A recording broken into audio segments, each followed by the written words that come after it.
ശക്തമായ ആ വീഴ്ചയിൽ നിന്നും ചാടി എഴുന്നേൽക്കുവാൻ ഭൈരവൻ ശ്രമിച്ചു. കഴിയുന്നില്ല. സകല ശക്തിയും എടുത്തു നോക്കി. നിസ്സഹായനായി അവൻ കിടന്നു, കൈകാലുകൾ ബന്ധനസ്ഥനാക്കിയതുപോലെ. ശരീരമൊന്നു ചലിപ്പിക്കുവാൻ പോലും കഴിയാത്ത അവസ്ഥയിൽ മഹാമന്ത്രവാദി എന്നഹങ്കരിച്ച താനിപ്പോൾ ആ വൃദ്ധ താപസന്റെ കാലടികളിൽ കിടക്കുന്നു. ശരീരത്തിലൂടെ പടർന്നു കയറുന്ന വേദനയിൽ ഭൈരവൻ പുളഞ്ഞു. അയാളൊന്നു കരഞ്ഞു നോക്കി. ശബ്ദം വെളിയിൽ വരുന്നില്ല. ചെമ്പട്ടിൽ പൊതിഞ്ഞിരുന്ന താളിയോലകൾ ആ സന്യാസിയുടെ കരങ്ങളിൽ ഭദ്രമായിരിക്കുന്നത് ആ കിടപ്പിലവൻ കണ്ടു. ഇന്ദ്രിയങ്ങളിൽ ചലനശേഷിയുള്ളത് തൻ്റെ കണ്ണുകൾക്ക് മാത്രം. എല്ലാം അറിയുന്നതിനു വേണ്ടി മാത്രം മനഃപൂർവം തൻ്റെ കണ്ണുകൾ സ്വതന്ത്രമാക്കി തന്നിരിക്കുന്നത് പോലെ. എല്ലാം കണ്ടുകൊണ്ടവൻ നിസ്സഹായനായി കിടന്നു. ഭൈരവ, ഇത് നിന്റെ അഹങ്കാരത്തിനുള്ള ചെറിയ ശിക്ഷയാണ്. ഇനി നീ അനുസരിച്ചില്ലെങ്കിൽ അതിനുള്ള ശിക്ഷ നിനക്ക് താങ്ങാനാവാത്തതാകും. നിന്റെ ഇപ്പോഴുള്ള ഉദ്യമത്തിൽ നിന്നും പിന്മാറുവാൻ നിനക്കിനിയും സമയമുണ്ട്. അദ്ദേഹം ഭൈരവനെ നോക്കി ശാന്തമായി കുറച്ചുനേരം നിന്നു. നീണ്ട താടിരോമങ്ങളിലൂടെ കൈയോടിച്ചുകൊണ്ട് ആ താപസൻ തുടർന്നു. മഹാകാലയന്ത്രം എന്നത് നിന്നെപ്പോലുള്ള അധമന്മാർക്കുള്ളതല്ല. ഭൂമിയിൽ നന്മകൾ വിതയ്ക്കുവാനുള്ളതാണ്. ദുഷ്ടശക്തികൾ വിളയാടുന്ന ഭൂമിക്ക് ഒരു തണലായി ഞങ്ങളെപ്പോലുള്ള യോഗികൾ യുഗാന്തരങ്ങളായി തപശക്തിയിലൂടെ ആർജിച്ചെടുത്ത കഴിവുകളാണ് നീ തട്ടിയെടുക്കുവാൻ ശ്രമിക്കുന്നത്. കാലം നിനക്ക് മാപ്പ് തരികയില്ല ഭൈരവ. ഞാൻ ഈ താളിയോലകൾ കൊണ്ടുപോകുന്നു. ആ വൃദ്ധ താപസൻ പറഞ്ഞു നിർത്തി. ശാന്തമായ യോഗനയനങ്ങൾ അപ്പോൾ ജ്വലിക്കുന്നുണ്ടായിരുന്നു. അദ്ദേഹം പിന്തിരിഞ്ഞു നടന്നു. പിന്നീടുള്ള ഓരോ കാൽവയ്പിലും അദ്ദേഹം വായുമണ്ഡലത്തിലേക്ക് ഉയരുന്നുണ്ടായിരുന്നു. ഒടുവിൽ അദ്ദേഹം ഒരു പട്ടം പോലെ കിഴക്കേ ചക്രവാളത്തിലേക്ക് നടന്നു മറഞ്ഞു. ഭൈരവൻ കാലുകൾ ചലിപ്പിച്ചു നോക്കി. എല്ലു നുറുങ്ങുന്ന വേദന. എങ്കിലും തൻ്റെ കരങ്ങൾക്ക് ചലന സ്വാതന്ത്ര്യം കിട്ടിയിരിക്കുന്നു. തന്നെ ഏതൊരാപത്തിലും സൂചന നൽകുന്ന കർണപിശാചിനിയുടെ മുന്നറിയിപ്പ് തൻ്റെ കർണത്തിൽ കേട്ടില്ലെന്നയാൾ ഓർത്തു. ആപത്തുകൾ അവൾ ചെവിയിൽ ഓതാറുള്ളതാണ്. ആ കിടപ്പിൽ കിടന്നയാൾ കർണപിശാചിനി മന്ത്രം ഉരുവിട്ടു. ഞാൻ ഇവിടുണ്ട്. തേങ്ങലോടുള്ള കർണപിശാചിനിയുടെ മധുര ശബ്ദം അവൻ്റെ കർണപുടങ്ങളിൽ മുഴങ്ങി. എപ്പോഴും എനിക്ക് മുന്നറിയിപ്പ് തന്ന് ആപത്തുകളിൽ എന്നെ രക്ഷിക്കാറുള്ള ദുഷ്ടേ, നീ എവിടായിരുന്നു? രോഷാകുലനായ ഭൈരവന്റെ അലർച്ചയിൽ സമീപത്തെ മരച്ചില്ലയിലെ കിളികൾ പ്രാണഭയത്തോടെ ചിറകടിയോടെ പറന്നകന്നു. ആ മഹാതാപസന്റെ ശക്തിയുടെ മുന്നിൽ എനിക്കൊന്നും ചെയ്യുവാൻ കഴിഞ്ഞില്ല ഭൈരവ. ആ സമയം ഞാൻ ബലഹീനയായിപ്പോയി. പിശാചിനി അയാളുടെ ചെവിയിൽ തേങ്ങലോടെ പറഞ്ഞു നിർത്തി. ശരിയാണ്, ആ വൃദ്ധ താപസന് ആനയുടെ കായിക ശക്തി ഉണ്ടായിരുന്നു. ശക്തിമാൻ എന്നഹങ്കരിച്ച തന്നെ അദ്ദേഹം ഒരു പുൽക്കൊടി എന്ന പോലെയാണ് വായുവിൽ ചുഴറ്റിയെറിഞ്ഞത്. മാന്ത്രിക ബന്ധനത്തിലുള്ള മുനിയറ കണ്ടെത്തി. മഹാകാലയന്ത്രം കണ്ടെത്താൻ സഹായിക്കുന്ന അതീവ ശക്തിയേറിയ മന്ത്രങ്ങളടങ്ങിയ താളിയോലകളാണ് ആ താപസൻ കൊണ്ടുപോയത്. അദ്ദേഹം ആരായിരിക്കാം? തൻ്റെ ഓരോ നീക്കങ്ങളും അദ്ദേഹം അറിഞ്ഞതുപോലെ സംസാരിച്ചിരിക്കുന്നു. ഹൃദ്യസ്ഥമായ മന്ത്രശീലുകളാണ് ആ ഓലകളിലുള്ളത്. പക്ഷേ എവിടെങ്കിലും ഒരു പിഴവ് സംഭവിച്ചാൽ തൻ്റെ കണക്കുകൂട്ടലുകൾ തെറ്റിയത് തന്നെ. താൻ സ്വായത്തമാക്കിയ മന്ത്രശീലുകൾ തെറ്റുകൂടാതെ ഉരുവിടുക മാത്രമാണ് ഇനി തൻ്റെ മുന്നിലുള്ള ഏക പോംവഴി. അയാൾ വീണ കിടപ്പിൽ നിന്നും എഴുന്നേറ്റു. ശരീരം മുഴുവൻ തകർന്ന പോലുള്ള വേദന അയാളെ കാർന്ന് തിന്നു. ഏന്തലോടെ അയാൾ നടന്നു. നീച പൂജാദ്രവ്യങ്ങൾ കൊണ്ടുള്ള ഹോമകുണ്ഡത്തിനു മുന്നിലായി ഭൈരവൻ ഇരുന്നു. ഇന്നാണ് പൂജകൾ തുടങ്ങേണ്ട ഉത്തമ ദിനം. ചന്ദ്രന്റെ ഭൂമിക്കു ചുറ്റുമുള്ള കറക്കത്തിൽ 30 ദിവസത്തിലൊരിക്കൽ ഭൂമിയുടെയും സൂര്യന്റെയും ഇടയിൽ വരുന്ന കൃഷ്ണപക്ഷത്തുള്ള കറുത്ത അമാവാസി ദിവസമാണിന്ന്.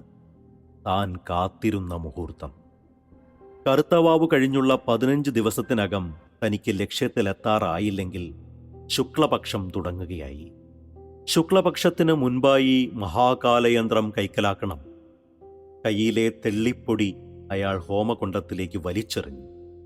അയാളുടെ ചോരക്കണ്ണുകളിൽ ക്രൂരത നിറഞ്ഞു. വായിലെ താമ്പൂല ചൂർണം അയാൾ ഹോമാഗ്നിയിൽ നീട്ടിത്തുപ്പി. ഹൃദ്യസ്ഥമാക്കിയിരുന്ന മന്ത്രശീലുകൾ അയാൾ ഉരുവിടുവാൻ തുടങ്ങി. ഹോമാഗ്നി ജ്വലിച്ചു.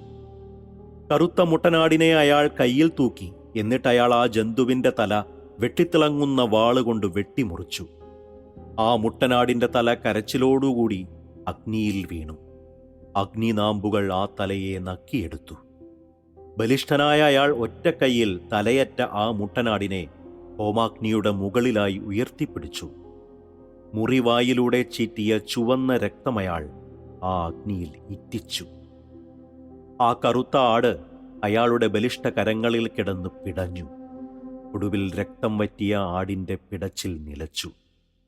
ദുർഗന്ധത്തോടെ ഹോമാഗ്നിയിലെ നാളങ്ങൾ ജ്വലിച്ചു. അപ്പോൾ ശക്തമായ ഒരു മിന്നൽ സമീപത്തെവിടെയോ പതിച്ചു. ആ വെള്ളിടിയുടെ ചെവിടു തുളയ്ക്കുന്ന ശബ്ദം അവിടെ മുഴങ്ങി. അപ്പോൾ ഹോമാഗ്നിയിൽ നിന്നും ഒരു രൂപം മെല്ലെ എണീറ്റു. എന്നിട്ട് ആ രൂപം വെളിയിലിറങ്ങി, അഗ്നി ജ്വലിക്കുന്ന ശരീരവുമായി. അഗ്നിമുഖനെന്ന രക്ഷസ്. മന്ത്രമുരുവിട്ട് അടഞ്ഞ കണ്ണുകളോടെ ഇരുന്ന ഭൈരവൻ ആ രൂപത്തെ കണ്ട് കണ്ണു തുറന്നു. ഹോമാഗ്നിയിൽ നിന്നും ഉയർന്നുവന്ന അഗ്നിമുഖന്റെ ഭയാനക രൂപം കണ്ട് റൂഡിങ്ങും കങ്കാണിയും ഭയന്നു വിറച്ചു. ആ രൂപം ശരീരമാസകലം അഗ്നിയിൽ പൊതിഞ്ഞാണ് ഹോമകുണ്ഡത്തിൽ നിന്നും ഇറങ്ങിയത്. തീയിൽ പൊതിഞ്ഞ ഭയാനക രൂപം. ഭൈരവന് മുന്നിലായി ഒരു ആജ്ഞാനുവർത്തിയായി ആ രൂപം നിലയുറപ്പിച്ചു. അഗ്നിമുഖ, നിന്നെ ഞാൻ നീണ്ട ഉറക്കത്തിൽ നിന്നാണ് ഉണർത്തിയത്. ഇവിടെ എവിടെയോ കാലങ്ങൾക്ക് മുൻപ് നിഗൂഢമായി ഒളിപ്പിച്ചിരിക്കുന്ന മഹാകാലയന്ത്രമെന്ന ഗ്രന്ഥം കണ്ടെടുക്കുവാനാണ് നിന്നെ ഞാൻ ഉണർത്തിയത്. അഗ്നിമുഖൻ ഭൈരവനെ താണുവണങ്ങി. അപ്പോൾ ശരീരത്തിൽ ജ്വലിച്ചുകൊണ്ടിരുന്ന അഗ്നിനാമ്പുകൾ ഇല്ലാതായി. അപ്പോൾ ശരീരം മുഴുവൻ ശൽക്കങ്ങൾ നിറഞ്ഞ ഭീകരരൂപമായിരുന്നു അഗ്നിമുഖൻ. അപ്പോൾ നീണ്ട ഉറക്കത്തിലായിരുന്ന എനിക്ക് ശക്തി സംഭരിക്കണമെങ്കിൽ മനുഷ്യരക്തം പാനം ചെയ്തേ പറ്റൂ. പതർച്ചയോടെ ഒരു ഗുഹാമുഖത്തു നിന്നും വന്ന ശബ്ദത്തോടാണ് ആ സത്വം പറഞ്ഞത്. അപ്പോൾ ഭൈരവന്റെ കൂടെയുള്ള പരികർമ്മിയെ ആർത്തിയോടെ ആ സത്വം നോക്കുന്നുണ്ടായിരുന്നു. ശരി, നിന്റെ ഇഷ്ടം പോലെ. കൂടെയുള്ള പരികർമ്മിയെ നിർദ്ദയം നോക്കിയാണ് ഭൈരവൻ മറുപടി പറഞ്ഞത്. ആ പറഞ്ഞ മാത്രയിൽ ആ സ്വരൂപം ശൽക്കങ്ങൾ പൊതിഞ്ഞ നീണ്ട കരങ്ങൾ കൊണ്ട് പരികർമ്മിയെ വാരിയെടുത്തു. കൂർത്ത നഖങ്ങൾ കൊണ്ട് അയാളുടെ പിടലിയിൽ അമർത്തിപ്പിടിച്ചു. അയാൾ കുതറി നോക്കി. അപ്പോഴൊക്കെ ആ സത്വത്തിന്റെ പിടി മുറുകി വന്നു. അയാളെ ആ സത്വം ഒരു പിഞ്ചു കുഞ്ഞിനെ പോലെ മുകളിലേക്ക് ഉയർത്തിപ്പിടിച്ചു. നീണ്ട കൂർത്ത ദംഷ്ട്രകൾ അയാളുടെ പിടലി ഞരമ്പുകളിൽ ആഴ്ന്നമർന്നു. ചുടുരക്തം ആ രൂപം ഞൊട്ടി നുണഞ്ഞു. അയാൾ പ്രാണവേദനയിൽ ശക്തമായി പിടഞ്ഞു. ആ മരണപ്പിടച്ചലിന്റെ ശക്തി കുറഞ്ഞു വന്നു. കൂടുതൽ രക്തത്തിനായി ആ സത്വം നീണ്ട നഖം അയാളുടെ പിടലിയിലെ മാംസത്തിൽ തറച്ചു കയറ്റി. എന്നിട്ട് പിടലിയിലെ ഞരമ്പ് വലിച്ചു പൊട്ടിച്ച് രക്തം കുടിക്കുവാൻ ആരംഭിച്ചു. പിടച്ചിൽ നിലച്ച് ആ ശരീരം നിശ്ചലമായി. പിന്നീട് ആ സത്വത്തിന്റെ കൈകൾ പരികർമ്മിയുടെ നെഞ്ചിൻ കൂട് ലക്ഷ്യമാക്കി നീങ്ങി. പെട്ടെന്നാണ് ആ ബലിഷ്ഠമായ കരങ്ങൾ കൊണ്ട് നെഞ്ചിൻ കൂട് രണ്ടായി പിളർന്നത്. ആ പിളർപ്പിലൂടെ കൂർത്ത വിരലുകൾ കൊണ്ട് മിടിച്ചുകൊണ്ടിരിക്കുന്ന അയാളുടെ ഹൃദയം ആ സത്വം കയ്യിലെടുത്തു. എന്നിട്ട് വികൃതമായ കരത്തിൽ വെച്ച് ഹൃദയത്തിന്റെ മിടിപ്പ് ആ സത്വം കൗതുകപൂർവം ആസ്വദിച്ചു. ഒടുവിൽ രുചിയോടെ വായിലിട്ടു. കൈകളിൽ പറ്റിയ രക്തം ആ സത്വം ഒട്ടുമില്ലാതെ നക്കിത്തുടച്ചു. പിന്നീട് എന്തിനും തയ്യാറായി ഭൈരവന്റെ മുന്നിൽ അഗ്നിമുഖൻ എന്ന രക്ഷസ് നിന്നു. റൂഡിംഗ് സായിപ്പും കങ്കാണിയും അവിടെ നടമാടിയ ഭീകരമായ കാഴ്ച കണ്ട് ഇറങ്ങി ഓടിയാലോ എന്ന് പോലും ആലോചിച്ചു. പകുതി മറഞ്ഞ ബോധത്തോടാണ് ഞെട്ടിക്കുന്ന ആ കാഴ്ചകൾ അവർ കണ്ടത്. വിശ്വസിക്കുവാനാവാത്ത ഭീകര കാഴ്ചകൾ. എപ്പോൾ വേണമെങ്കിലും കയ്യിലെടുക്കാവുന്ന രീതിയിൽ തോൾബാഗിലെ റിവോൾവറിൽ സായിപ്പ് തൊട്ടിരുന്നു. അഗ്നിമുഖ, ആ ഗ്രന്ഥം എവിടെയുണ്ടെങ്കിലും കണ്ടെത്തി എന്റെ അടുത്തെത്തിക്കുക, അല്ലെങ്കിൽ... ഒരു ഭീഷണിയോടെയാണ് അഗ്നിമുഖനോടായി ഭൈരവൻ പറഞ്ഞു നിർത്തിയത്. അപ്പോൾ അഗ്നിമുഖനിൽ നിന്നും അഗ്നിജ്വാലകൾ വമിക്കുവാൻ തുടങ്ങി. പിന്നീട് ആ രൂപം ഒരു വലിയ അഗ്നിഗോളമായി മാറി. അവരുടെ മുന്നിലൂടെ വായുവിലൂടെ ആ അഗ്നിഗോളം ഒരു ഇരമ്പലോടെ പുറത്തേക്ക് പാഞ്ഞു. ഹോമാഗ്നിയിലെ വെളിച്ചത്തിൽ വികൃത മുഖഭാവത്തോടെ ഭൈരവൻ പൊട്ടിച്ചിരിച്ചു.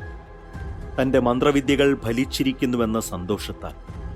അയാളുടെ ചിരിയിൽ പങ്കുചേരാൻ റൂഡിങ്ങിനും കങ്കാണിക്കും കഴിഞ്ഞില്ല. അവിടെ കണ്ട കാഴ്ച അവരെ അത്രമാത്രം തളർത്തിയിരുന്നു. സമനില തെറ്റിയ മനസ്സോടാണവർ രണ്ടുപേരും ഇരുന്നത്. ഇനി ഭൈരവന്റെ അടുത്ത ഇര തങ്ങളാകുമോ എന്നാണ് അവർ രണ്ടുപേരും ഭയന്നത്. നമ്മൾ മഹാകാലയന്ത്രം സ്വന്തമാക്കുവാൻ പോകുന്നു. എവിടെ ഒളിപ്പിച്ചാലും അഗ്നിമുഖൻ ആ ഗ്രന്ഥം ഇവിടെ കൊണ്ടുവരും. അയാൾ സായിപ്പിനെയും കങ്കാണിയെയും നോക്കി വീണ്ടും പൊട്ടിച്ചിരിച്ചു. അയാളുടെ കണ്ണുകളിൽ ക്രൗര്യം നിറഞ്ഞിരുന്നു.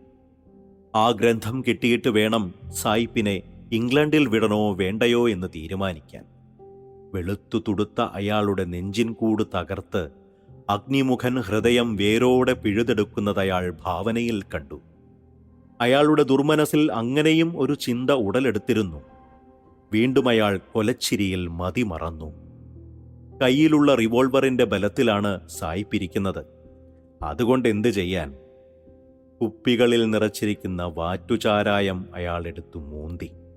ആർത്തിയോടാണ് കുടിച്ചത്. സിരകളിലൂടെ അതിന്റെ ലഹരി കത്തിക്കയറി. എന്നിട്ട് ചതി ഉള്ളിലുറപ്പിച്ച് റൂഡിങ്ങിനെ നോക്കി ഒരു വിജയിയെപ്പോലെ ചിരിച്ചു. ആ ഗ്രന്ഥവുമായി അഗ്നിമുഖൻ എത്തുമ്പോൾ അവർ രണ്ടുപേരുടെയും അന്ത്യം എങ്ങനെ ആയിരിക്കണമെന്നായിരുന്നു അയാളുടെ ചിന്ത. പെട്ടെന്ന് കർണപിശാചിനി ചെവിയിലെന്തോ മന്ത്രിക്കുന്നു. ഭൈരവൻ ശ്രദ്ധയോടെ കാതുകൂർപ്പിച്ചു. ഭൈരവ, അങ്ങയച്ച അഗ്നിമുഖൻ ബന്ധിതനായിരിക്കുന്നു. മഹാകാലയന്ത്രം എവിടാണിരിക്കുന്നതെന്ന് അഗ്നിമുഖൻ കണ്ടെത്തിയിരുന്നു. മന്ത്രതന്ത്രബന്ധിതമായിരുന്ന മുനിയറയുടെ മുന്നിൽ വെച്ച് ഒരു വൃദ്ധ സന്യാസിയുടെ മാന്ത്രിക വലയത്തിലാണ് അഗ്നിമുഖൻ ബന്ധിതനായത്. അങ്ങിനി അഗ്നിമുഖനെ പ്രതീക്ഷിക്കേണ്ട. കർണപിശാചിനിയുടെ ശബ്ദം നിലച്ചു. ആ വാക്കുകൾ കേട്ട് എന്തു ചെയ്യണമെന്നറിയാതെ സർവനാഡികളും തളർന്ന് ഭൈരവൻ നിന്നു. അയാളുടെ സന്തോഷമെല്ലാം ഞൊടിയിട കൊണ്ട് അവസാനിച്ചു. ആ വൃദ്ധ സന്യാസി തന്നെ വിടാതെ പിന്തുടരുന്നു. അദ്ദേഹം ആരാകും? അതിശക്തനായ അഗ്നിമുഖനെന്ന രക്ഷസിനെയാണ് നിസ്സാരമായി അദ്ദേഹം ബന്ധിച്ചിരിക്കുന്നത്. പെട്ടെന്ന് ഹോമകുണ്ഠം ഒരു ഭയാനകമായ ശബ്ദത്തോടെ പൊട്ടിച്ചിതറി. ഭൈരവൻ പുനർനിർമ്മിച്ച ഹോമകുണ്ഡത്തിനു മുന്നിൽ വിരിച്ച ആനത്തോലിൽ പത്മാസനത്തിലിരുന്നു. നിഗ്രഹിക്കാനാകാത്ത ശത്രുവിന്റെ മുന്നിൽ ബലപരീക്ഷണത്തിൽ അർത്ഥമില്ല. അതിനുള്ള സമയവും തനിക്കില്ല. സ്തംഭനം എന്ന മാന്ത്രിക വിദ്യയാൽ ആ വൃദ്ധതാപസനെ വരുതിയിലാക്കുക എന്ന കുതന്ത്രമാണ് ഈ സമയം നല്ലത്. അതിനുള്ള മുന്നൊരുക്കങ്ങളാണ് തിടുക്കത്തിൽ അയാൾ നടത്തുന്നത്. അതിനായി പേരാൽമരം കൊണ്ട് നിർമ്മിച്ച അരണി കടഞ്ഞാണ് ഹോമകുണ്ഡത്തിൽ അഗ്നി ജ്വലിപ്പിച്ചത്. സ്തംഭനമെന്ന ക്ഷുദ്രക്രിയയ്ക്കുള്ള തുടക്കം. ഇനി ഈ ക്രിയ കൊണ്ട് ഫലവത്തായില്ലെങ്കിൽ മാരണം അല്ലെങ്കിൽ ഉച്ചാടനം. എന്തു ചെയ്തെങ്കിലും മഹാകാലയന്ത്രം സ്വന്തമാക്കുക. കൊന്നയുടെ ചമത ആട്ടിൻനെയ്യിലാണ് ഹോമിക്കേണ്ടത്. ഇന്ന് ശനിയാഴ്ച. വേപ്പിൻ കുരു കൊണ്ടുള്ള ജപമാല കയ്യിലെടുത്തു. കറുത്ത പക്ഷത്തെ പഞ്ചമി ദിനമാണിന്ന്. കാളീദേവിയെ പ്രീണിപ്പിക്കുവാനുള്ള മന്ത്രങ്ങൾ അയാൾ ഹൃദയകമലങ്ങളിൽ നിന്ന് നാവിലേക്ക് ആവാഹിച്ചു. പ്രതിബന്ധമായ ഏതു ശക്തിയെയും തകർക്കുവാൻ കഴിയുന്ന സ്തംഭനമെന്ന മന്ത്രസിദ്ധിക്കായുള്ള ക്ഷുദ്രക്രിയ തുടരുവാൻ വിനാഴിക മാത്രം. ശത്രുവിനെ നിശ്ചലമാക്കുന്ന അതിശക്തമായ മാന്ത്രിക വിദ്യ. മന്ത്രവാദകളത്തിലേക്ക് ദേവിയെ ആവാഹിക്കുവാൻ അയാൾ ഹോമവസ്തുക്കൾ അഗ്നിയിലർപ്പിച്ചു. ആട്ടിൻനെയ്യ് ഹോമാഗ്നിയിൽ വീണപ്പോൾ അഗ്നിനാമ്പുകൾ പുതുജീവൻ വന്നതുപോലെ ശക്തിയായി ആളിക്കത്തി. ആ നാളത്തിൽ ഭൈരവന്റെ മുഖഭാവം ഒരു ചുവപ്പു പ്രതിമ പോലെ ഭീകരമായിരുന്നു. മനസ്സിനുള്ളിലുള്ള മന്ത്രത്തിന്റെ താളിയോലകൾ അയാൾ അഴിച്ചു. അതീവ നിഗൂഢമായ കാളീമന്ത്രങ്ങളുടെ സൂക്ഷ്മാക്ഷരങ്ങൾ ശ്രദ്ധയോടെ വേപ്പിൻ കുരുമാലയിലെ കുരുക്കളിൽ വിരലോടിച്ചയാൾ ഉരുവിട്ടു. ഓം കാളിം മേഘ സമപ്രഭാ തൃണയനാം വേതാളകണ്ഠസ്ഥിതാം ഖഡ്ഗം വേദ കപാലദാരുകരിശ യത്വാ കരോഹേ ശൂച ഓം ഐം ക്ലീം സൗ ഹ്രീം ഭദ്രകാളിയേ നമഃ. മന്ത്രങ്ങൾ അയാളുടെ പൗരുഷമാർന്ന ശബ്ദത്തിൽ മുഴങ്ങി. ലക്ഷം ഉരുപൂർത്തിയാക്കേണ്ട നിഗൂഢ മന്ത്രങ്ങൾ അയാളുടെ ചുണ്ടുകളിൽ വിരിഞ്ഞു. ദേവിയുടെ ആഗമനത്തിലൂടെ മാത്രമേ തനിക്ക് സ്തംഭനമെന്ന ക്രിയാമന്ത്രസിദ്ധി ലഭിക്കൂ. സർവ്വതും മറന്നയാൾ കാളീമന്ത്രത്തിന്റെ പരമമണ്ഡലത്തിലേക്ക് കടന്നു കയറുവാൻ തുടങ്ങി. പ്രകൃതി മുഴുവൻ നിശ്ചലമായ അവസ്ഥ. താഴ്വാരങ്ങളിൽ ഉറക്കെ കൂവി ആർത്തിരുന്ന കുറുക്കന്മാരുടെ പിടലിയിൽ ഊട്ടുവീണതുപോലെ നിശബ്ദമായി. ചീവീടുകൾ പോലും ചിലച്ചില്ല.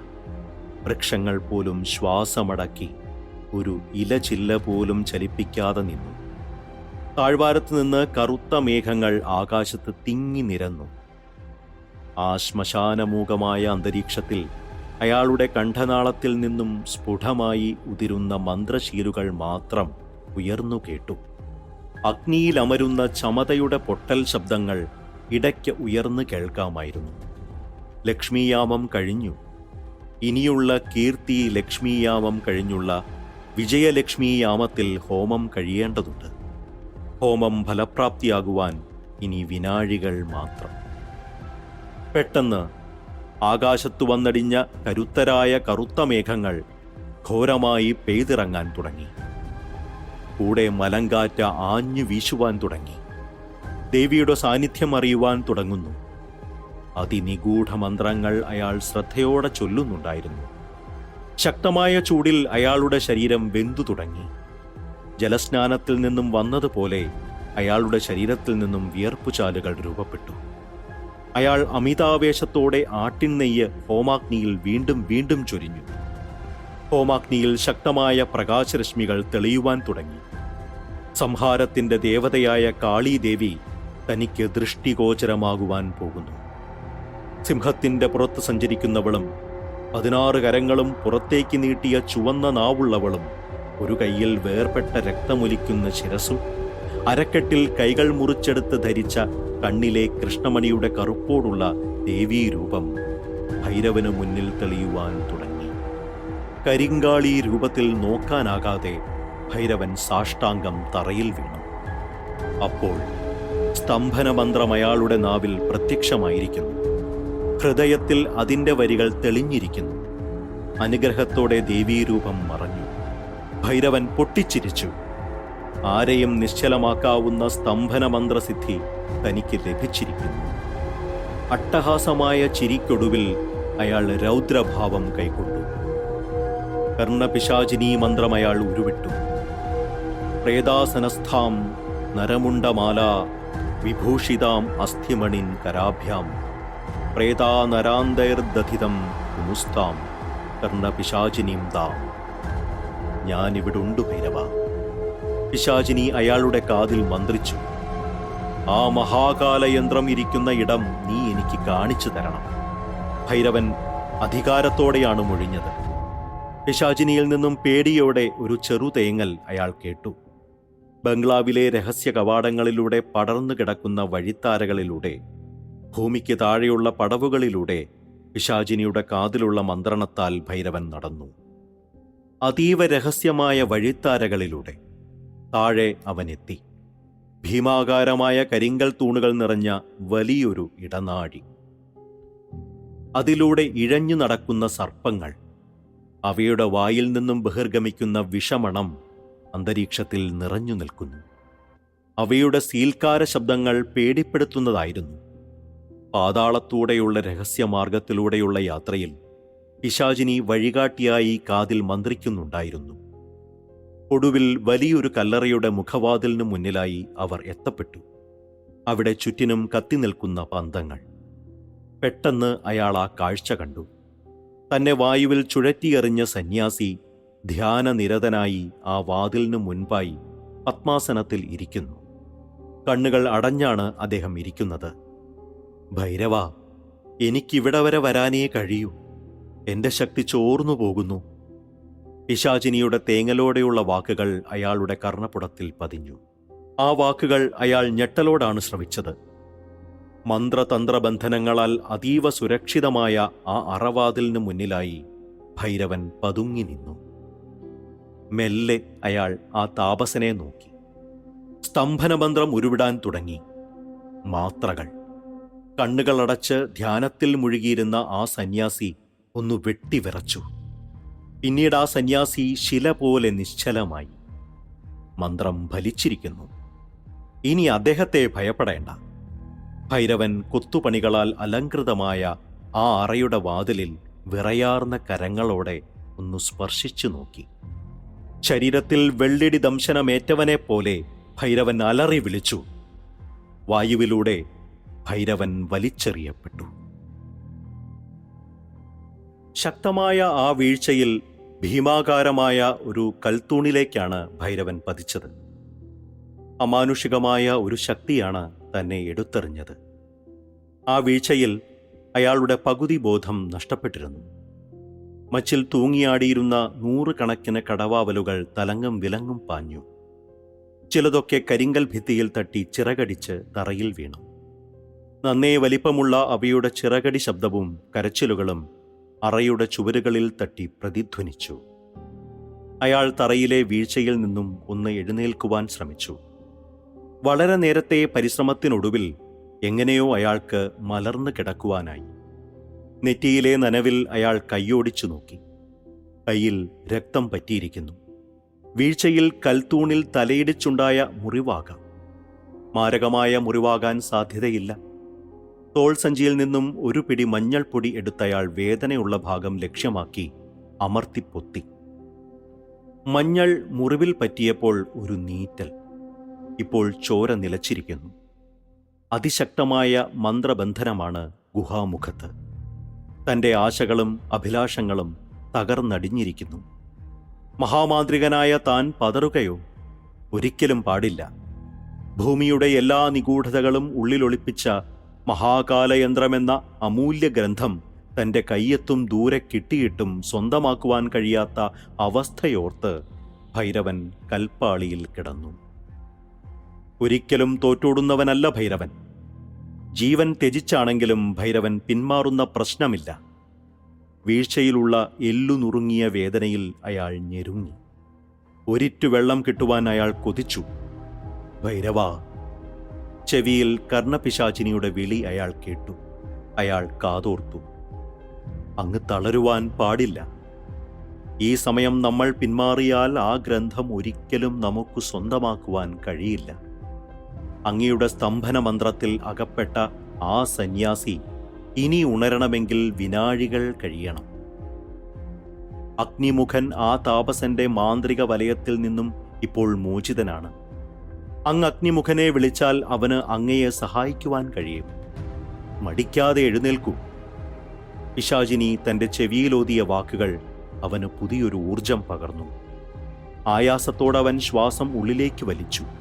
ആ കിടപ്പിൽ മച്ചിലേക്കവൻ കണ്ണുകൾ പായിച്ചു. 100 കണക്കിന് വവ്വാലിൻ കൂട്ടങ്ങൾ തന്നെ ക്രൂരമായി നോക്കി മച്ചിൽ തൂങ്ങിയാടുന്നു. അവയുടെ ക്രൂരനയനങ്ങൾ ഇരയെ ലഭിച്ചതുപോലെ തിളങ്ങുന്നുണ്ട്. ആരുടെയോ ആജ്ഞ കിട്ടിയാൽ ഉടൻ തന്നെ ആക്രമിക്കുവാൻ തയ്യാറായതുപോലായിരുന്നു ആ വവ്വാലിൻ കൂട്ടങ്ങൾ. ഇനി പാഴാക്കിക്കളയുവാൻ സമയമില്ല. അയാളുടെ മനോബലത്തിനു മുൻപിൽ ദുർബലമായ ശരീരത്തിനു പിടിച്ചു നിൽക്കാനായില്ല. ഭൈരവൻ വളരെ ആയാസത്തോടെ എങ്ങനെയോ എഴുന്നേറ്റിരുന്നു. പത്മാസനത്തിൽ അയാൾ പാദങ്ങൾ ബന്ധിച്ചു. അഗ്നിമുഖനെ പ്രീണിപ്പിക്കുവാനുള്ള മന്ത്രം അയാളുടെ കണ്ഠനാളത്തിലൂടെ അനസ്യൂയമൊഴുകി. അപ്പോൾ നീണ്ട കരിങ്കല്ലിൽ തീർത്ത ഇടനാഴിയിൽ ഒരു ചുഴലിക്കാറ്റ് രൂപം കൊണ്ടു. അടികൊണ്ടതുപോലെ കൂട്ടക്കരച്ചിലോടുകൂടി വവ്വാലിൻ കൂട്ടങ്ങൾ ഭീതിയോടെ തലങ്ങും വിലങ്ങും പാഞ്ഞു. ഒടുവിൽ ഒരെണ്ണം പോലും ശേഷിക്കാതെ അവയെല്ലാം എങ്ങോട്ടോ പോയി മറഞ്ഞു. ആ ശക്തമായ ചുഴലിക്കാറ്റ് ഭൈരവൻ അരികിലെത്തി ഹുങ്കാര ശബ്ദത്തോടെ കറങ്ങി. പെട്ടെന്ന് ആ കാറ്റ് നിന്നു. ജ്വലിക്കുന്ന അഗ്നിഗോളമായി ഭൈരവന്റെ മുന്നിലായി അഗ്നിമുഖൻ നിന്നു. ആ അഗ്നിഗോളം പിന്നീട് ശൽക്കങ്ങൾ പൊതിഞ്ഞ ഭീകരരൂപമായി മാറി. അഗ്നിമുഖ, നീ ഇപ്പോൾ ആ സന്യാസിയുടെ മാന്ത്രിക വലയത്തിൽ നിന്നും മോചിതനായിരിക്കുന്നു. അദ്ദേഹത്തെ സ്തംഭനമെന്ന മന്ത്രവിദ്യയാൽ ഞാൻ തളച്ചിരിക്കുന്നു. അദ്ദേഹം ഉണരും മുൻപ് മന്ത്രബന്ധിതമായ അറവാതിൽ എനിക്ക് മുന്നിൽ നീ തുറന്നു തരൂ.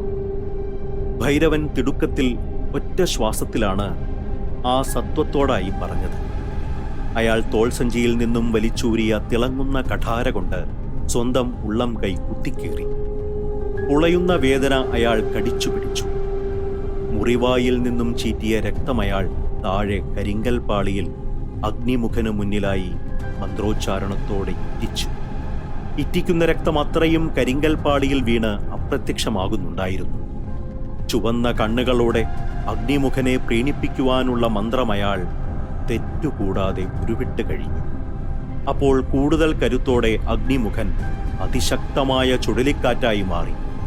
അറയിൽ ആ കാറ്റിന്റെ ശബ്ദം പ്രകമ്പനം കൊണ്ടു. സംഹാരരുദ്രനെപ്പോലെ ആ കാറ്റ് മന്ത്രതന്ത്ര ബന്ധനത്താൽ പൂട്ടപ്പെട്ട ആ വാതിലിനരികിലേക്ക് നീങ്ങി. വലിയൊരു ശബ്ദത്തോടെ ആ വാതിൽ തുറക്കപ്പെട്ടു. അപ്പോഴും ഇതൊന്നും അറിയാതെ ആ വൃദ്ധതാപസൻ ഭൈരവൻ തൊടുത്ത സ്തംഭനമെന്ന ഒടിവിദ്യയുടെ പിടിയിലായിരുന്നു. ഭൈരവ, ഈ രക്ഷാബന്ധിതമായ വാതിൽ തുറന്നു തരുവാൻ മാത്രമേ എനിക്കു കഴിയൂ. ആ താപസൻ ഉണരും മുൻപേ എനിക്കു വിടവാങ്ങുവാൻ അവസരം തരിക. ഒരു അപേക്ഷാസ്വരത്തിലാണ് അഗ്നിമുഖൻ പറഞ്ഞു നിർത്തിയത്. ശരിയാണ്, അതിശക്തനാണ് ആ സന്യാസി. അഗ്നിമുഖൻ എന്ന രക്ഷസിനെ പിടിയിലാക്കുവാൻ നിസ്സാരമായാണ് അദ്ദേഹത്തിന് കഴിഞ്ഞത്. ശരി, നിനക്ക് പോകാം. പക്ഷേ എനിക്ക് ആവശ്യമുണ്ടെങ്കിൽ നീ വന്നെത്തിയേ പറ്റൂ. അഗ്നിമുഖനെ പോകുവാൻ ഭൈരവൻ അനുവദിച്ചു. അഗ്നിമുഖൻ വീണ്ടും ഒരു അഗ്നിഗോളമായി വെളിയിലേക്കുള്ള മാർഗത്തിലൂടെ പറന്നു. മലർക്കെ തുറന്ന കൊത്തുപണികളാൽ അലങ്കൃതമായ അറവാതിലിനു മുന്നിലായി ഭൈരവൻ നിന്നു. അറയുടെ ഉള്ളിൽ നിന്നും പറഞ്ഞറിയിക്കാനാവാത്ത അഭൗമ്യമായ ഒരു സുഗന്ധം വഴിഞ്ഞൊഴുകുന്നു. 1000 മിന്നാമിനുങ്ങുകൾ മിന്നും പോലെ വർണ്ണജ്വാലകൾ വിശാലമായ ആ അറയിൽ മുഴുവനും പൊട്ടിച്ചിതറുന്നു. അതിമനോഹരമായ ആ കാഴ്ചയിൽ അയാൾ നോക്കി നിന്നു. മനസ്സു പതറുവാൻ പാടില്ല. കയ്യിൽ കരുതിയ താമ്പൂലക്കൂട്ടയാൾ വായിലേക്കിട്ടു. എന്നിട്ട് വായിലിട്ട് ചവച്ചയാൾ പദം വരുത്തി. പലയിടവും ഇതുകൊണ്ട് അശുദ്ധം വരുത്തേണ്ടതുണ്ട്. മെല്ലെ അയാൾ വാതിലിലേക്ക് ഇടംകാലെടുത്തു വെച്ചു. വായിലെ താമ്പൂല ചൂർണമയാൾ അകത്തേക്ക് നീട്ടിത്തുപ്പി. അടുത്ത കാല് അകത്തേക്ക് വയ്ക്കും മുൻപ് ആ കാഴ്ച കണ്ട് അയാൾ ഞെട്ടിത്തെരിച്ചു നിന്നുപോയി. 5 ഭണത്തോടെയുള്ള ഭീമാകാരനായ ഒരു സർപ്പം തന്നെ നോക്കി നിശ്ചലമായി നിൽക്കുന്നു. അതിൻ്റെ നീണ്ട ഉടൽ അകത്തേക്ക് നീണ്ടു കിടക്കുന്നു. പെട്ടെന്ന് ആ 5 ഭണത്തിൽ നിന്നും സീൽക്കാര ശബ്ദമുയർന്നു. ആ സീൽക്കാര ശബ്ദത്തിനൊപ്പം പശിമയാർന്ന വിഷം വെളിയിലേക്ക് ചീറ്റിക്കുന്നുണ്ടായിരുന്നു. മുഖത്തേക്ക് വിഷം തെറിക്കാതിരിക്കുവാൻ ഭൈരവൻ പുറത്തേക്ക് ഒഴിഞ്ഞുമാറി. അപ്പോൾ ആ വിഷസർപ്പം മുന്നിലേക്ക് കുതിച്ചു. ആ വിഷനാഗത്തെ കണ്ട് ഭൈരവൻ എന്തു ചെയ്യണമെന്നറിയാതെ തരിച്ചു നിന്നു. പെട്ടെന്ന് ക്ഷിപ്രപ്രസാദ വരദാനം പോലെ ഭൈരവന്റെ ചുണ്ടുകളിൽ മഹാഗരുഡമന്ത്രം ഉരുവായി.